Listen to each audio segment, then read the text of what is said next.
আসসালামু আলাইকুম ওয়া রাহমাতুল্লাহি ওয়া বারাকাতুহু। আলহামদুলিল্লাহ ওয়াসসালাতু ওয়াসসালামু আলা রাসূলিল্লাহ, আম্মা বাদ। আজকের আমাদের দার্স হচ্ছে হাদিসে আরবাঈন এর 29 নম্বর হাদিসের উপর। হাদিসটি এসেছে তিরমিজি এর 2616, ইবনে মাজা এর 3973 নম্বরে। ইমাম তিরমিজি রাহিমাহুল্লাহ হাদিসটি বর্ণনা করার পর বলেন হাসানুন সাহিহুন, এটা হাসান সহি পর্যায়ের হাদিস।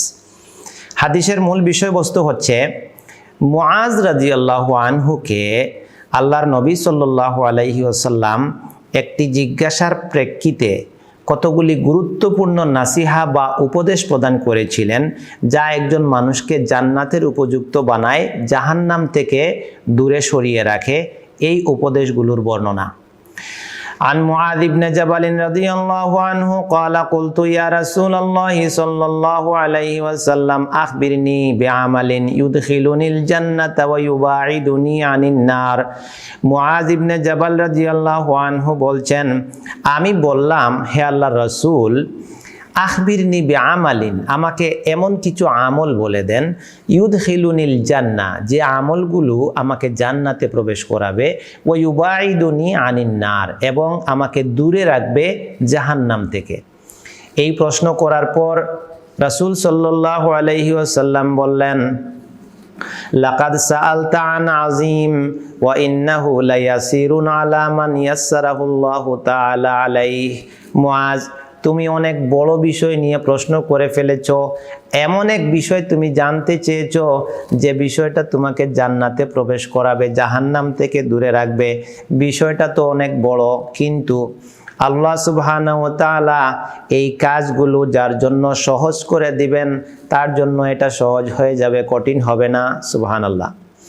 এরপর তিনি ইসলামের মৌলিক যে রুকুনগুলো আছে এইগুলোর কথা বললেন। 1 নাম্বার বললেন তা'বুদুল্লাহা লা তুশরিকু বিহি শাইআ, তুমি আল্লাহর ইবাদত করবে এবং তার সাথে কাউকে শরীক করবে না। 2 নাম্বার বললেন তুকিমুস সালাহ, তুমি সালাত কায়েম করবে। 3 নম্বরে বললেন তুতিজ যাকাত, তুমি যাকাত প্রদান করবে। 4 নম্বরে বললেন ওয়া তাসুম রমাদান, তুমি রমজানের সিয়াম পালন করবে। 5 নম্বরে বললেন ওয়া তাহুজ্জুল বাইত, তুমি বাইতুল্লাহ হজ করবে। সুম্মা কাল, ইসলামের রুকুনগুলো বলার পর তিনি এবার বলতেছেন, আলা আদুল্লুকা আলা আবওয়াবিল খায়র, আমি কি তোমাকে কল্যাণের দরজা সমূহের কথা বলবো? তুমি তো ইসলামের রুকুনগুলি পালন করবেই, তারপর আরো নেকি অর্জন করার জন্য কল্যাণের দরজা তোমাকে আমি বলবো কিনা? তারপরে তিনি 3টি কাজের কথা বললেন। আস-সাওমু জুন্নাতুন, 1 নাম্বার বললেন যে সওম হচ্ছে ঢাল স্বরূপ, অর্থাৎ একজন মানুষ যখন ফরজের পাশাপাশি নফল সিয়াম পালন করে তখন সে গুনাহ থেকে বেঁচে থাকতে পারে।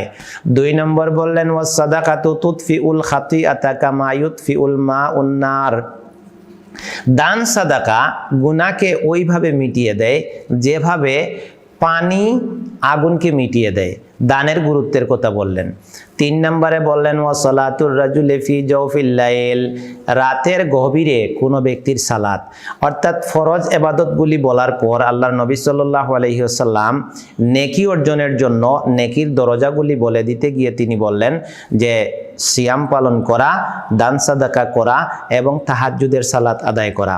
তারপর তিনি একটি আয়াত তিলাওয়াত করলেন, তাতাজাফা জুনুবুহুম আনিল মাদাজি'i ইয়াদউনা রাব্বাহুম খাওফান ওয়া তামআ ওয়া মিম্মা রাযাকনাহুম ইউনফিকুন ফালা তা'লামু নাফসুম মা উখফিয়া লাহুম মিন কুররাতি আ'য়ুন জাযাআম বিমা কানু ইয়া'মালুন। তাতাজাফা জুনুবুহুম আনিল মাদাজি, অর্থাৎ জান্নাতি বান্দা তারা যাদের পার্শ্বসমূহ বিছানা থেকে আলাদা থাকে, তারা আশা এবং ভয়ের সাথে তাদের রবকে ডাকতে থাকে এবং তাদেরকে আল্লাহ যে রিজিক দিয়েছেন তা থেকে তারা ব্যয় করতে থাকে। তারপর আল্লাহ সুবহানাহু ওয়া তাআলা জান্নাতের বিবরণ দিতে গিয়ে বলেন, ফালা তা'লামু নাফসুম মা উখফিয়া লাহুম মিন কুররাতি আয়ুন, চক্ষু জোড়ানোর জন্য কত নয়নাভিরাম জিনিস, কত নিয়ামত মানুষের জন্য জান্নাতে রাখা হয়েছে, এগুলা কেউ জানেই না। জাযাআম বিমা কানু ইয়ামালুন, এটা হচ্ছে নেক আমলের প্রতিদান স্বরূপ আল্লাহ তাদেরকে দান করবেন। এতগুলি কথা বলার পর আল্লাহ নবী সাল্লাল্লাহু আলাইহি ওয়াসাল্লাম বললেন, আলা উখবিরুকা বিরাসিল আমরি ওয়া উমুদিহি ওয়া দিরওয়াতু সানামিহি, কোন জিনিসের মূল কি, মাথা কি, তার ভিত্তি কি, তার সর্বোচ্চ চূড়া বা শিখর কি, এগুলো কি আমি তোমাকে বলবো? মুআজ রাদিয়াল্লাহু আনহু বলেন, বালা ইয়া রাসূলুল্লাহ, হ্যাঁ আল্লাহ রাসূল বলেন। তারপর তিনি বললেন, রাসুল আমরি আল ইসলাম, সবকিছুর মাথা হচ্ছে ইসলাম, ওয়া উমুদুহু আস-সালাহ, এবং তার ভিত্তি হচ্ছে সালাত, ওয়া দিরওয়াতু সানামিহি আল জিহাদ, এবং সর্বোচ্চ চূড়া হচ্ছে জিহাদ। তারপর সুম্মা কালা, তিনি বললেন, আলা উখবিরুকা বিমিলাকে যালিকা কুল্লিহি, আমি কি ওই সবগুলির সার জিনিস তোমাকে বলবো, যে জিনিসটা সব কিছুর শক্তি যোগাবে? কুলতু বালা ইয়া রাসূলুল্লাহ, আমি বললাম হ্যাঁ আল্লাহ রসুল বলেন। তারপর তিনি ফাআখাযা বিলিসানিহি, তার নিজের জিহ্বাটাকে ধরলেন, ওয়াকালা, এবং বললেন, কুফা আলাইকা হাযা মুআদ, এই জিহ্বাটাকে তুমি সংযত রাখবা, তুমি এটাকে কন্ট্রোলে রাখবা। কুলতু, আমি বললাম, ইয়া নবী আল্লাহ, ওয়া ইন্না লামুআখাযুনা বিমা নাতাকাল্লামু বিহ, আমরা যেসব কথা বলি এগুলোর জন্য কি আমরা ধরা খাবো? আল্লাহ কি আমাদেরকে এগুলোর জন্য ধরবেন? ফাকালা, তখন রাসূল সাল্লাল্লাহু আলাইহি ওয়াসাল্লাম বললেন, সাকিলাতকা উম্মুকা ইয়া মুআজ, হে মুআজ, তোমার মা তোমাকে হারিয়ে ফেলুক।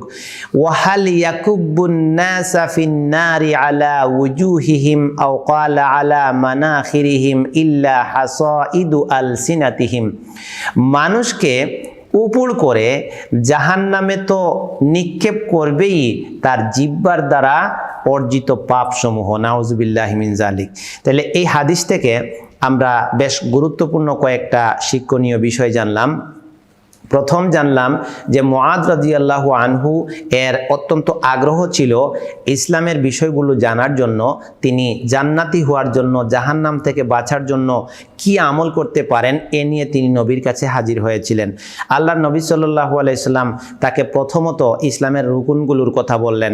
এখান থেকে আমরা জানলাম যে দাওয়ার মূল বিষয় হচ্ছে, প্রাথমিক অবস্থায় দাওয়াতি কাজের যে বিষয়গুলো সামনে আসবে সেগুলো হচ্ছে উসুলুদ্দিন, দিনের মূল বিষয়গুলো আসবে। তারপরে এখানে সালাতের গুরুত্বের কথা বলা আছে, যেহেতু তাওহীদের পরে সালাত আদায়ের ব্যাপারটি বলা হয়েছে। তারপর আমরা যখন নফল এবাদতের বিষয়ে যাব, তখন আল্লাহর নবী সাল্লাল্লাহু আলাইহি ওয়াসাল্লাম তিনটি গুরুত্বপূর্ণ নফল এবাদতের বিষয়ে দৃষ্টি আকর্ষণ করলেন। যে সাদাকার কথা বললেন, সিয়ামের কথা বললেন, তারপরে রাত্রে তাহাজ্জুদ সালাত আদায় করার কথা বললেন।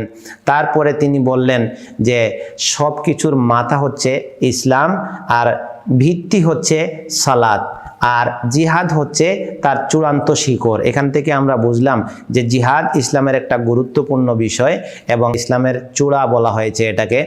তারপরে নবী সাল্লাল্লাহু আলাইহি ওয়াসাল্লাম জবানের হেফাজতের বিষয়টা খুব গুরুত্ব দিয়ে বললেন যে দেখো, তুমি যা কিছু করো, যত ইবাদতই করো, সব কিছুর মূল শক্তি যোগাবে তোমার জবানটা যদি তুমি কন্ট্রোল করতে পারো, হেফাজতে রাখতে পারো।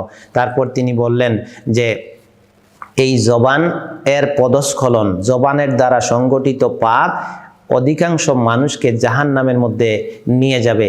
এজন্য আমরা আল্লাহ সুবহানাহু ওয়া তাআলার কাছে দোয়া করব যে এই হাদিসটার উপরে যাতে আমরা আমল করতে পারি, ফরজ এবাদতের পাশাপাশি নফল এবাদত, তারপরে যে সকল অন্যায় আছে, পাপ আছে, সেগুলো থেকে দূরে থেকে আমরাও যেন জান্নাতের উপযুক্ত হতে পারি, জাহান্নাম থেকে বাঁচতে পারি।